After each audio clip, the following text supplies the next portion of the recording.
হয়তো তোমার যোগ্য ছিলাম না আমি, তবে আমার ভালোবাসা মিথ্যা ছিল না। ভুলটা আমার, নিজের যোগ্যতা না দেখে ভালোবেসে ফেলেছিলাম তোমাকে। এক সময় হাসি খুশি আনন্দে ছিলাম, মাঝখানে কোনো এক কাল বৈশাখী ঝড় এসে আমার সমস্ত আনন্দ কেড়ে নিয়ে চলে গেছে। তোমাকে খুব বিরক্ত করি, তাই না? এমন একদিন আসবে যেদিন তোমার সব থাকবে, কিন্তু বিরক্ত করার জন্য এই আমিটাই থাকবো না। আচ্ছা, যেদিন আমি থাকবো না সেদিন কে তোমাকে এত বিরক্ত করবে? সেদিন কার সাথে এত অভিমান করবে তুমি?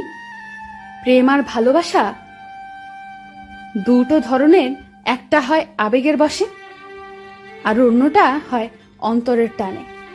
মায়া এক অদ্ভুত জিনিস, কাছে থাকলে কমে আর দূরে থাকলে বাড়ে। প্রিয় মানুষটির কাছে আপনার দেওয়া ভালোবাসাটাই সবচেয়ে বেশি মূল্যবান। প্রেমের প্রথম দিকে মানুষ জীবন দিতে পারে,